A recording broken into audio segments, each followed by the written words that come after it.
Welcome to this episode of Pressed into Purpose. I am your host, Valeria Wright. Let's meet today's guest.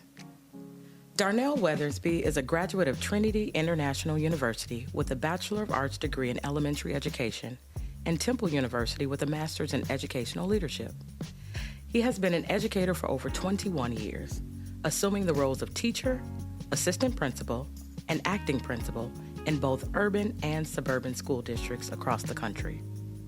Weathersby currently serves as a high school administrator. Being reared by a single mother and the second oldest of 8 on the west side of Chicago, Weathersby knows the pressures that come along with adversities from drugs, gangs, and violence. Weathersby believes that empowered individuals with access to education and resources have the power to transform the world. It is this philosophy that inspires him as an educator on the scene today. Weathersby is living proof that a quality education can be the vehicle that levels the playing field. In 2013, Darnell and his wife Charnel stepped out on faith and founded Lead One LLC. They believe with all their heart that every individual has a sphere of influence regardless of their title or position. They know that they have been called to empower and equip others to shatter generational curses and reach their fullest potential for the glory of God. They have been blessed to provide numerous resources such as masterclasses, internet radio show, apparel line, and published books like Journey to Fatherhood and Adventures of Donald the Knight, Fearfully and Wonderfully Made. Darnell is the proud husband of 19 years to Charnel Weathersby and father to their 2 children. Please help me in welcoming Darnell Weathersby. Welcome, Darnell. Thank you so much for having me on the show. I'm so glad to have you here today. We've known each other for a while, and I know a little about your journey. I've learned a little more, over time, but I am looking forward to delving into this conversation today and just really talking about purpose, talking about how you have journeyed to get to your purpose, and just talking about the challenges and the triumphs along the way. So I want to jump right in. All right. Listen, there is so much. I just read your bio. There's so much to unpack. There is so much to talk about. So let's jump right in. Yeah. So I know a little something about, the west side of Chicago. No doubt about it. I grew up in the Austin neighborhood, born and raised. And I know that it at times could be challenging, but at other times it was really, really great. People give Chicago a bad rap. We won't go into all of that, but I believe that it is not just your physical environment, but your home environment that helps to shape who you become. Yes. And so I want to talk about, I want to start with, here we go. Not only you grew up on the west side of Chicago, but you grew up the second of 8 siblings. Like, I did not know that about you, first of all. Yeah. I knew that you had an older brother, but I didn't realize there were 8 of you. Yeah, we deep in the street. Listen, to a single mother. So tell me how you were able to navigate in that environment and become the man that you are today. Like, how did that shape your purpose? Yeah, so let me take an even further step back. So, God, when he says he has a purpose for you, it is clear and undeniable. Yes. And I would be remiss if I, first of all, didn't say congratulations on the new podcast. Thank you very much. Truly honored for this opportunity to come and to see you in your element and being able just to contribute to all that God is about to do in and through you through this podcast. So congratulations, first and foremost. Thank you so much. I was born 1 pound, 15 ounces. Wow. 3 months premature, and a twin. Are you serious right now? Yes. So wow. When I tell you God had a plan. Yes, he did. Because your boy is not supposed to be here. According to the statistics. Yes. I mean, wow. So before the west side of Chicago ever had a chance to negatively impact me, I had to make it out the hospital. Wow. In the NICU for several weeks, And then you see me now, many people would never know. Absolutely not. Like from literally that beginning. Wow. So I've always known, just because he brought me through that. Yes. Yes. You know, I always joke and say, don't hug the first person you see when you get to heaven, because Donald don't know you like that. Because we were identical. Oh. And I always say the world wasn't ready for two of us. So, nonetheless, you got Darnell. So, But yeah, I was born an identical twin. Okay. And we'll talk about him a little bit more. Okay. But yeah, so second oldest of 8 kids. You know, my parents divorced when I was 3. Okay. So I grew up, you know, my brother, right-hand man, and 6 younger siblings. Yeah. So by the grace of God, you know, I always joke and say I'm the product of a mother who was crazy enough to do whatever was necessary to make sure her 5 boys and 3 girls, nobody's ever been to jail. Come on. Nobody's on drugs. Come on, Jesus. Because she was crazy enough. You feared her more than any gang. Listen. Like, oh, they trying to recruit you? I got something for that. Okay, you know? okay. So between her and I always say the men of the church, stepped in a very intentional way and said, not on our watch. All right. All right. So people always say, you got an old soul. Like you've been mature for a long time. It's because I've always been around older men. Got it. And by the grace of God, they have shaped me and formed me and spoke life into me and shared words of wisdom with me, so that I always tell people what I do today is just me reciprocating and sharing out what was shared with me. Yeah, yeah. So, you know, whenever I'm mentoring a young man, I always say, all you have to do is replicate what you've been told, because that's all I'm doing. Okay. You know, so that is kind of the premise by which I was able to navigate that environment. You know, Mom was serious about the grades, and she was like, you know, because OR would have been my home school. So, so she was like, no, we're not doing OR. Okay. And I was able to test in the lane. Got you. Because she was like, no, we're not doing that. We're not doing that. Yeah, I have great expectations. Yes. So, I mean, you know, second oldest of 8 kids. And, you know, my wife always joked, you've been raising kids for a long time. Like, it sounds like it. Do you have anything left? You know, but I think that's, you know, I always say, God allowed my shoulders to be made for that. You know, and he allowed me to be able to walk and flourish with that level of responsibility from a very young age. Okay. Because he knew what I would be doing today. Very true. So, he knows the plans that he has for us. Come on. Listen. Okay. Yes. Wow. So you said 1 pound and 15 ounces. Yes. Weeks in the NICU. Yes.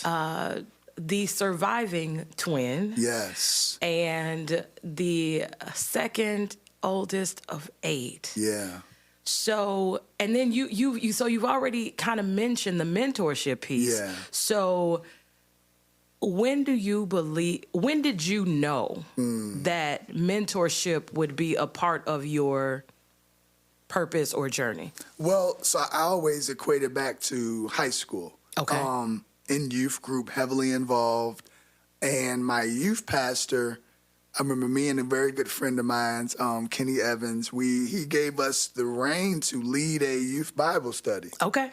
With our peers. Yeah. And I mean, like, that was a little awkward at first because it's like, who are they to listen to us? Yes. But he saw God's hand on us, and he was like, I could lead it or you could lead it, and you guys are going to lead it. There we go. So, you know, and from that moment, he was always just intentionally training me up, helping me rightly divide the word. Yes. Because I had a weekly Bible study to lead. So. Wow. So it wasn't just a one-time thing. No, it was a consistent, you're leading and teaching. Yes. Okay. Yes. Okay. So I've always been in a position from high school, and then when I got to college, I was leading Bible studies on campus. Okay. So again, because I was actively mentored and discipled, it was just a natural progression. It was like, okay, I'm just literally replicating what's being done to me in real time. Got you. You know, was blessed to lead my first person of Christ in 10th grade at Lane in gym class because, I was a firm believer. He was like, this is what disciples do. They make other disciples. So I was like, I didn't know any different. Yeah. So I was like, okay, so if this is what we do, then I think you need to know the Lord and let's go. and so, I mean, it's just been a natural progression of life. So, but that's what I was taught. That's my DNA. Got it. You learn and you give. You learn and you give. So that's been my life in different facets and avenues, but it's always been at its core to replicate the process. So, okay. Wow. That gives me so much more insight because, we sang in gospel choir together at Lane Tech, and that's where I first met you. Yep. And you were one of there were only a handful of us that were super serious about God. Yeah. And super serious about things about kingdom. Right. And not saying that other people didn't know God and love God, but there were a handful of us that were very intentional about our walk. Yep. And I remember you being one of those people. And now it makes so much more sense. Yeah. You know what I'm saying? Because we were taught and we were being groomed to continue in the faith. No doubt. And to carry the torch. Yes. And so, wow, that's pretty amazing. That's pretty amazing. Okay, so when did you discover that you wanted to become a teacher or go into education? So that's a funny thing. So, junior, senior year of high school, and this is like a lifetime ago, so as I go down this rabbit trail, you're gonna be like, what? So, singing in choir, loving music, and all the different avenues that gospel choir brought us, and also I sung at church, led praise and worship. So I connected with a local producer in the area, and I had like a little CD. Are you serious? Yeah, I mean, hopefully, praise God, YouTube wasn't out back then. But I say that to say I went into college majoring in music. Really? Because I was just, I love music. I want to teach music, but I couldn't read music. Okay. So my freshman year, I'm flunking out of all my music classes. Oh, no. If you play it, I could sing it, but I couldn't read anything. Okay. So they were like, wow, you mean well. You about to go back to the West Side because you flunked it. And then my dean of education found me. Okay. And she was like, Darnell, every time I see you, you're in front of a group of people and you have a captive audience. Have you ever considered? It wasn't even on my radar to be an educator. Wow. She was like, I heard from the music department that things aren't going so well, but you are a natural born deliverer of information. Wow. She was like, have you ever considered? And I was like, anything that's going to keep me from going back home, because my mama ain't having it. My mama is not having it. So your boy turned to education and the rest is history. Oh, wow. But it wasn't even on my radar. Talking about God having a plan for you. Shout out to Dr. Kennett. Wow. Yes. Shout out to Dr. Kennett. I remember that day like it was yesterday. That is so amazing and crazy all at the same time. It wasn't even on the radar. Wow. Yeah. So you go into the path of education. Yes. And you are in college and you are studying and you're leading Bible studies. And then you graduate and you get into your career as an educator. Yeah. Now, some people just stop at being a teacher. And there's absolutely nothing wrong with that. Right. What made you take the next step to say, hey, there's more to this journey or more to this story? So I'll say this. There is power in the woman that you married. Yes, it is. Come on. So, of everything I had already navigated and come through. Yeah. Graduating from college first in my family. Okay. So I'm CPS, school teacher. And I'm like, okay, your boy done made it. Right. Taught for 3 years in CPS. And then my wife and I relocated to Harrisburg, Pennsylvania. So I lived out there for 8 years. Wow. Okay. Yeah, 12 hours away from all family and friends. Wow. Now, And we got to talk about that. yes, We'll circle back with that. Go ahead. But I say all that to say, around my 5th year of teaching, you know, my wife was like, "You're a great teacher, but I see more." And at first, your boy was offended. I was like, "What you mean? Right. Like, what you saying? I'm not good enough right now?" She was like, "Baby, calm down. Right. You are thriving as a teacher. Yes. But I see more capacity in you." Come on. And she spoke what we now call the Principal by 30 campaign. Okay. She was like, "I think you could be a principal by 30. Wow. You need to go ahead and start your master's program because how you're impacting classrooms, I think you can impact whole buildings." Okay. So she spoke that. Come on. And I had wife. my master's degree and was assistant principal by 29 Come on. because the queen spoke that Listen. into reality. So the again, power yes. of life and death are in Come the on, tongue. come And on. we have to speak life Yes, into our relationship. Look, that's a yes. whole nother Come on, conversation. come I on. might need to have Come you and the queen Hey, back on the hey. podcast. You know what I'm saying? Yes, Because I know a yes. little something about speaking life. Come on. Okay, Yes. So, okay. yeah, it wasn't even, Listen. just like being a teacher wasn't on the radar. Yeah. Initially, being an administrator wasn't on the radar, but 7 years of teaching, transitioned to my first assistant principal gig in 2010, and now I'm 15 years in as an administrator. Wow. So, yeah. Wow. Yeah. This is amazing. This is amazing. Okay, listen. Okay. So now you are an administrator, and I just have to say this. I have seen, because I follow you on social media. Yeah. I have seen correct me if I'm wrong, it's Bow Tie Tuesday? Yes, Bow Tie Tuesdays. And tell me a little bit about that Yeah. and how that started. Yeah, so again, being out in Pennsylvania, I'm about an hour outside of Philly. You know, I'm a firm believer just because of my background and my upbringing, you are a reflection of the examples around you. Yes. So, you know, we can talk all day long about our young men not dressing appropriately and pants sagging and all of that. Okay. But what are we doing about it? Okay. What kind of example are we strategically and intentionally providing for them? Got it. So I was like, hey, I'm always suited up, you know, suit and tie.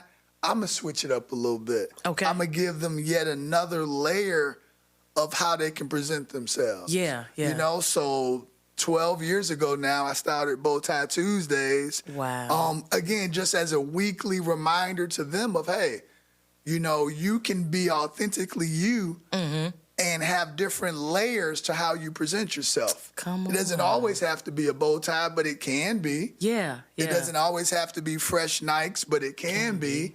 So, like, it doesn't have to be all this or all that. Right. But give yourself layers and options on how you present yourself. So, Come on with options. yeah, Come yeah. on. So, I mean, we started that. And it's funny, over the years, young men, they'll wear one to, I don't know about this, it's too tight, or, you know. But then they'll go throughout the day and they'll say, yo, Mr. Weathersby, the girls are feeling this. And I'm trying to help you, man. Listen. I'm just telling you what I know. So they're like, yo, I'm wearing one next week, you know? So, I mean, and then, you know, I teachers are love it. wearing it, you know? So Yeah. again, it's just something that, you know, the staff now, we set our clock to it. Gotcha. So if it's like, say, the Tuesday of finals, for example, I won't wear one. They'll be like, okay, so is it Monday or is it Wednesday? Because we thrown off now. Right, Because we are accustomed to, like clockwork, on Tuesdays, you got on that bow tie. Yes. And if we don't see a bow tie, now we all thrown off. Right. It can't be Tuesday. Right. So, but again, just knowing that part of my purpose is being a example to both those who look like me and those who don't. Yes. You know, I'm yes. reminded of my experiences as an administrator in both urban and suburban settings. You know, my first 10 years were all urban ed. Okay. You know, Chicago, Philly. And then, you know, again, my wife, she was like, while the hood needs you, if you don't go to the suburbs, they'll never experience what Black excellence could look like. Again, the queen, she's always been on it. Wow. So at that time, I called myself, an education missionary, if you will, because I'm definitely leaving the environment I'm accustomed to. Yes. But I've been able to create great headway and ministry opportunities. Again, I remember when I was out in Pennsylvania, my first month at Mechanicsburg High School. Okay. I was the first ever African-American administrator in the history of their district. History of the district. History of the district. Wow. And I remember my first month of school there.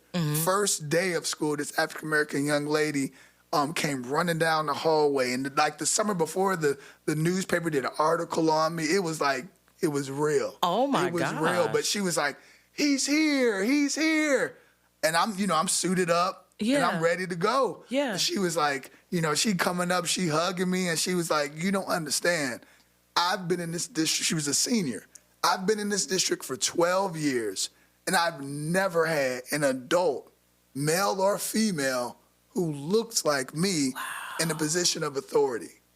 So you have no idea, just the mere fact of you walking down this hallway, the impact it's having. So that was the first day of school. Wow. And then a month later, I had a Caucasian young man. He was a junior. He said, Mr. Weathersby, we've been watching you. And I said, oh, Okay. really? Tell me more. Right. He said, no, hear me out. He said, when they first hired you, we thought they were just bringing you in to keep the minority students in line. Oh, wow. But he said, we've watched you, and we've come to learn that you actually care about all of us. And we didn't expect that. Thank you. Wow. Yes. I mean, Yes. this is. Yes. Oh, I know I've said wow at least 20 Yes, times, but I yeah. am amazed at the journey and the impact and influence that God has allowed you to have every step of the way. Yes. I mean, talk about being pressed into purpose. So you and your wife make a decision to step out of your comfort zone and go to a new place. 12 hours away from everybody. How did Pennsylvania even become the place? Well, so she worked for Caterpillar coming out of college. Oh. So even in that sense, you grew up in a day and age where it's like the man is the head. Yeah. And we've always been Team Weathersby. Like, if it's your season to thrive, then I got you, babe. Yes. If it's my season, she got me. Yeah. So they offered her a promotion to head up the whole northern East Coast of their department for marketing and business. Wow. So I was like, who am I to have the audacity to stand in the way of my queen shining? Absolutely. So I was like, I'm a Black man in education. I'm going to land on my feet, babe. We out. Okay. So we relocated. Wow. No family, no friends, no nothing. And look, and you went to a land that the Lord showed you. Come on. Very, very much Abraham moment. Listen. But he knew what he had in store. Yes. But again, a lot of people is like, oh, man, who wearing the pants? And I'm like, dude, you can say that as a single dude. Right. But I'm going to live this married life. Come on. And we going to create this empire together. Absolutely. Absolutely. And it's just been a testament of God's grace in June we'll be celebrating 20 years. Come on. Yes, In May we'll be celebrating 20 years. Come on now. Listen, come on. There are so many similarities to our story. Yes. We really have to circle back and do bring both of you on. Yes.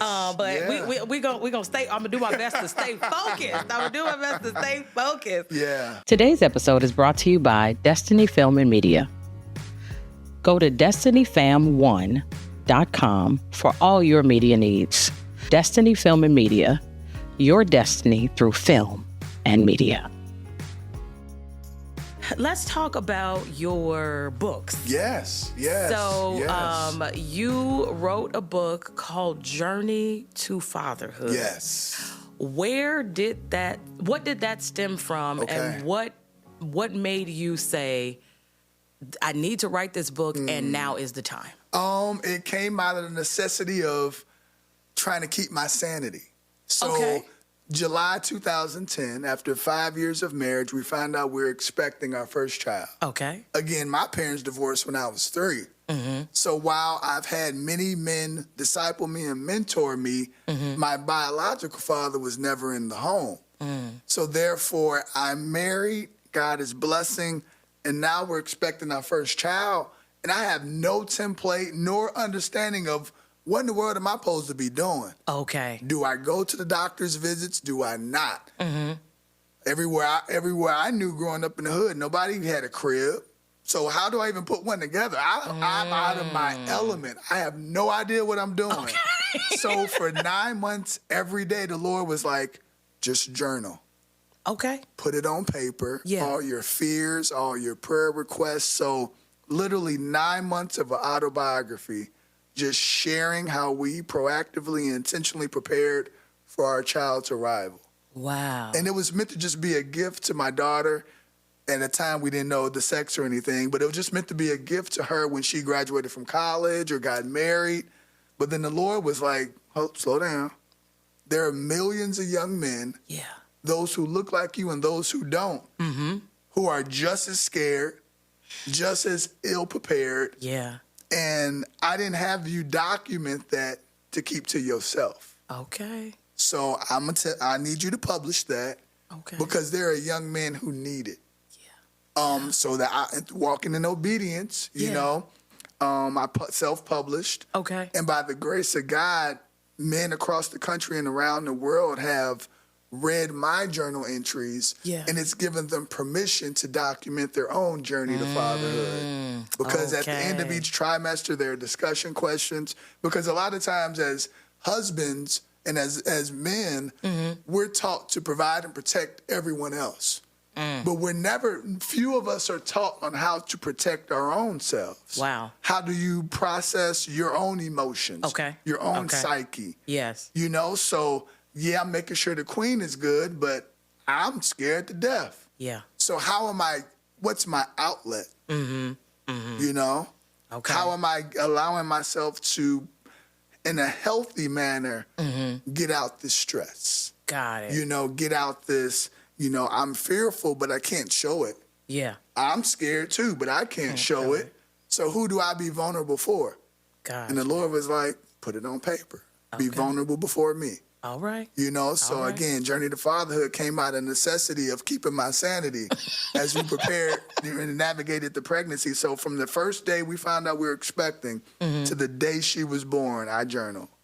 And that's what Journey to Fatherhood is. It's literally 9 months of journal entries. Wow. Yeah.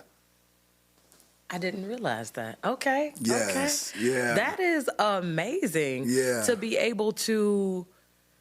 So how did it feel? Were you nervous to put this together and put it out there? Yeah. So again, it was the unadulterated, deaths in the family, like 9 months of anything and everything that occurred.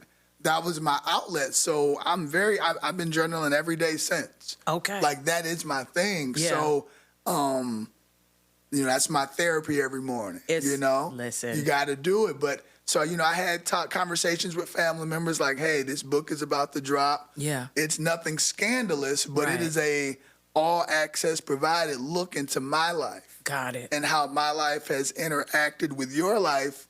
You may be mentioned in this. Got it. Got it. Okay. So I had family members pass and they were mentioned. Things of that nature. But a lot of it was just, conducive to my household, if you will, and how my wife and I were navigating that season, different doctors' visits and how it went, and I'm trying to paint this room and all of this stuff and get this nursery together and, just different things. Yeah. But yeah, so, you had to have those forthcoming conversations, but the family was like, this is your life. This is what God has put on your heart. And they saw the track record of obedience up to that point, and they're like, God has never steered you wrong. So if he's telling you to do this, then we trust his leading upon your life. So go ahead. I like what you just said. They saw the track record of obedience. That is so important. Yeah. It's important, and it's been a common thread throughout the conversation. You've talked about being able to replicate what you've seen. You've talked about I just love that track record of obedience and people being able to see it. So with your track record of obedience, Yeah. how has that, because people can see, they only see outward. Correct. What has that inner journey been like? Because we know that we don't always get it right. But when others see us sometimes, they're like, oh, you always got it together. So how were some of those conversations with you and God? Yeah. How have they been along the way? Yeah. To like, what did you face any challenges along the way in walking in purpose or getting to purpose? And what did that Darnell and God conversation look like? Yeah. So I will be remiss if I didn't say I've been blessed to have a circle of friends, a circle of guys who we've known each other since freshman year in college. Okay. We've navigated single life together. We've navigated, hey, I met a girl together. We've navigated marriage. Now we all got children. Yes. I've been in their weddings. They've been in our wedding. So I've been blessed to have a circle of guys around me who could care less about my degrees, who can care less about my accomplishments. Okay. They might care about your book, you know. So, but you need that. Yes. You know, yes, so absolutely. We always joke and say that group text is to the grave, to the grave. Right. But I say that to say that keeps me. Yeah. And also, you know, I'm an avid journaler, and what I've done for numerous years is at the end of each month, I reread my journal entries. Because in the moment, I'm crying out to God for provision. In the moment, I'm crying out to God for, you know, provision, and I need you to come through, and I'm not sure about this meeting at work. And then when I reread it, I'm like, okay, so you came through here. You came through here. I had no reason to be concerned here, but in the moment I didn't know it. Right. So that keeps me grounded as well to say, again, I try to keep a short, I always say people have spiritual amnesia a lot. Yes. God provides and we forget. And God provides and we forget. So, you know, it's one of those things where I try to keep a short record of, okay, he's been too good for me to be forgetting all the doggone time. You know, he's brought me too far. But in your current season, if you don't take time to reflect upon where he's brought you from, you lose track of just how far he's brought you. Now, that is true. You know, so I think have I had difficulties? Of course. Even now, as trying to be, you know, I joke and say, I'm raising middle-class kids with a hood understanding, you know? So it's like, how do I prepare you to walk in a season that I didn't walk through? You know, preparing my kids for college. All my stuff was paid for because, you know, scholarships and grants. And if I was dumb enough to sign a student loan, they gave me that too. Right. You know, but the money was there because my mama didn't have it. Right. But now, the story's a little different for my kids. A little bit. You know, so I always say, like, man, this is new territory. Yeah. How do I train them to be grounded, but yet walk in provision? Whereas I grew up walking in, Lord, you're going to have to come through because the light's off again. You know, you're going to have to come through because that refrigerator good and empty. Yeah. You're going to have to come through because we're about to get evicted. Like, you're going to have to come through. Right. They know nothing of that world. Got you. To the grace of God. So it's like, I always say, like, even as God is using me, he's continually reshaping my understanding of him because it's all new. Yeah. It's all new. Yeah. None of this is what I experienced. None of it. None of it. But again, it helps me be that much more appreciative of what I have and what I've earned by his grace because I know what it could have been. Yes. You know? Yes. We all grew up with examples of people who were just as talented, but made a couple choices along the way, and now they're all the way where they don't want to be. Right. So it wasn't because I'm so chosen or anything like that. It's just because literally God gave me the humility to say, one opportunity at a time, I'm going to trust you. Yeah. And I'm going to trust you here, and I'm going to trust you here, even if I don't understand, even if it don't make sense. You know, I always say, everybody has two options in life. Yeah. You can blaze a trail and start a new legacy, Okay. or you can continue a legacy that's been given to you. Okay. Okay. Everybody has one or two choices. For me, part of, you know, starting Lead One in 2013 with my wife was we believed that too many people were waiting for a position or a title in order to walk in their purpose. And we were like, no. Everything God has shown us is that if you walk in obedience, the positions and the titles will come. Yeah. You just do what God has called you to do. Yes. And you be obedient to the season he has you in. Oh, that's and leave so the good. results to him. Absolutely. So, you know, for a phrase that I use all the time, the cycle ends with me. I live by that. You Okay. know, I grew up, you know, domestic violence and divorce. Those are two cycles I was determined were going to end Yes. with me. Yeah. My children would not know the damage that comes with that. Okay. Okay. The damage that I'm still navigating. Gotcha. They will not know that. Yeah. My wife will not know the hardship that I saw my mom have to navigate. She will know nothing of it. Got it. Yeah. So that's what drives me, is to create a legacy. I tell my son all the time, I'm having conversations with you that my dad never had with me. Right. So that when you have children, this will be the norm. Yes. While I'm walking in faith every conversation, Yes. because God has given me the words that weren't given to me. That's now good. you have it at a young age because Yes. this is what Dad has always done for you. Yes. Yes. So again, blazing that trail and walking in a new season of legacy building, if you will, to say, hey, not on my watch. Yeah. This yeah. ends here. Yeah. And I believe everyone has a generational curse that they're trying to break, whether it's lack of education, physical health, mental health, you name it. If we were transparent, everybody has that one thing that says it ends here. Yeah. It yeah. ends here. Absolutely. So I think that's another thing that keeps me, is to know the cycles he's allowed me to shatter and the fruit that comes from shattering those cycles so the next generation can walk in wholeness. Yes. Listen, walking in healing and wholeness is so important. Yeah. And I don't think enough people intentionally chart that path. Yeah. It is, I've been, you talk about journaling. I've been journaling since I was in high school. Come on. And sometimes, when you talked about, you know, going back and reading it, like at the end of the month, I was like, maybe I should do that. Because I go back and I'll read something from years ago, and I'll see, one, how far God has brought me.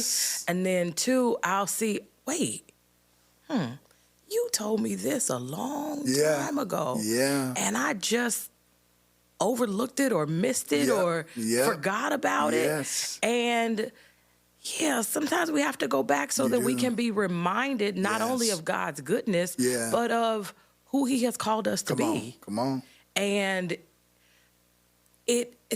God, so you have so many titles. You've got you've got son, you've got brother, you've got husband and father and teacher and mentor, administrator, all the things. If you were to wrap all of those things up, what would you say your purpose is? To empower others. Okay. I think I always say, and I was just telling one of my mentees this a little while ago, maybe a week or two ago, I said, a true man, if able, is consistent in any environment he's in. Okay. Too many times we switch hats too much. You know, for example, if I'm with this group of friends, I act this way.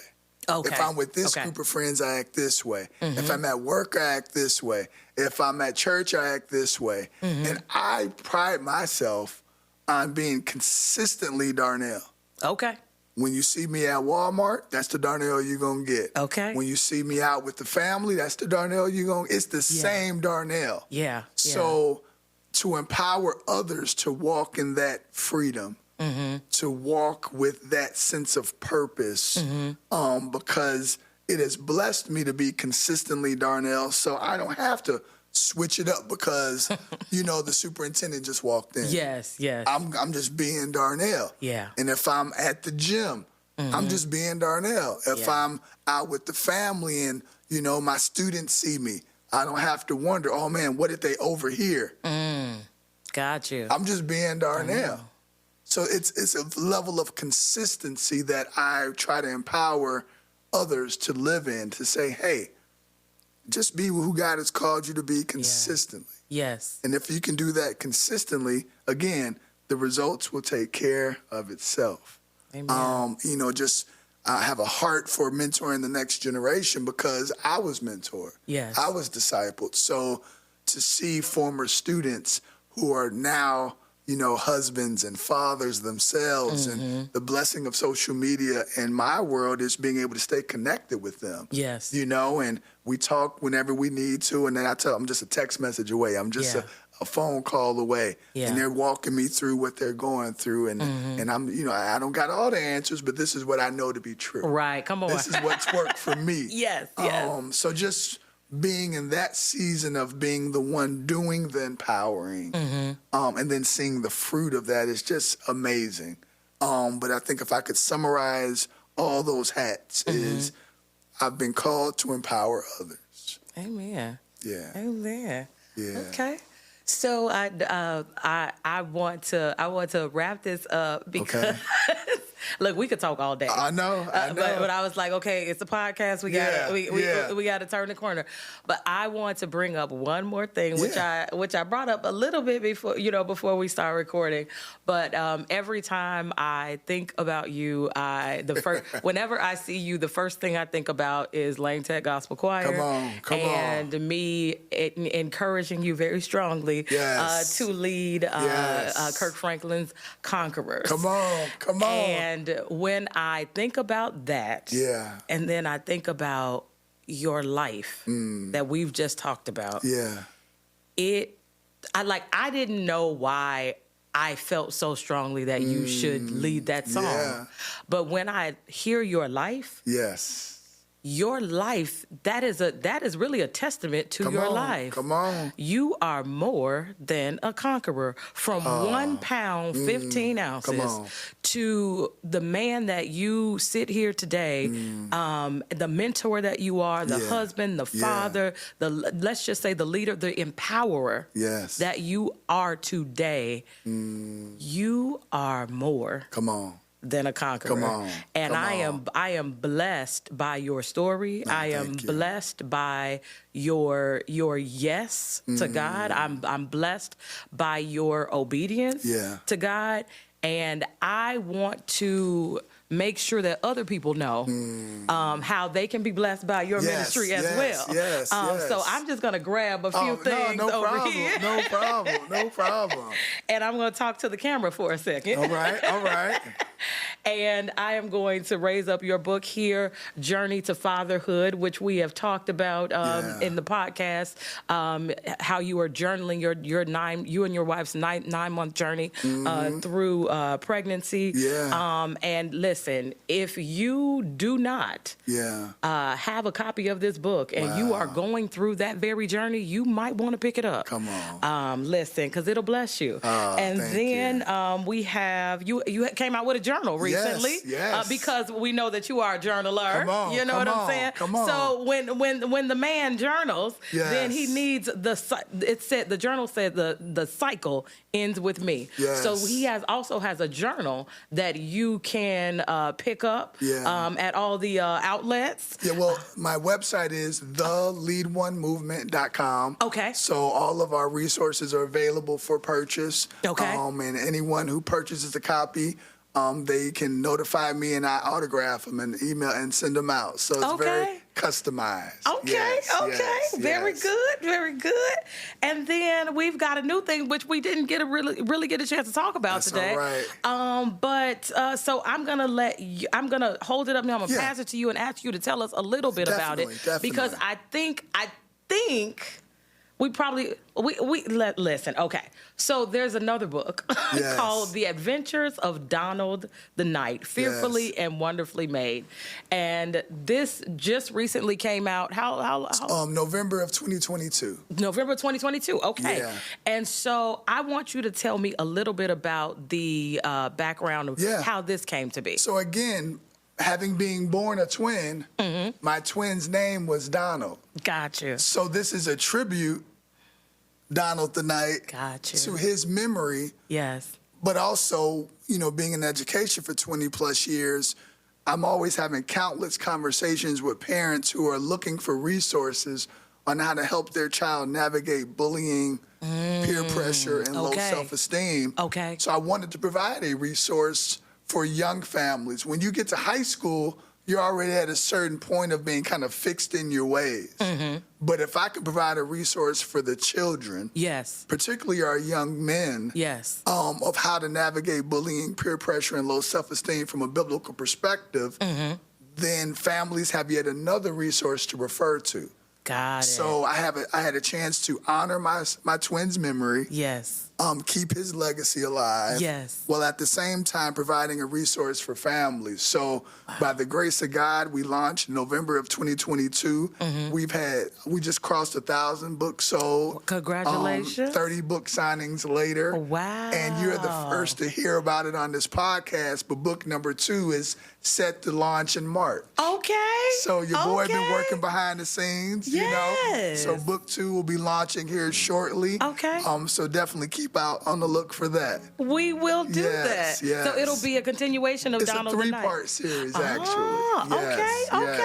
All right. Well, everybody look for Adventures of Donald the Knight Part 2. Yes. Coming in March of 2025. And I just want to say thank you, Darnell, for taking the time to talk to me today and share your story. It has been uplifting. It has been inspiring and encouraging and empowering. And so thank you all so much for joining us on Pressed into Purpose on today. We pray that you've gotten some nuggets from our conversation, and we pray that they will help you to press further into your purpose. Thank you, and thank you. We'll see you next time.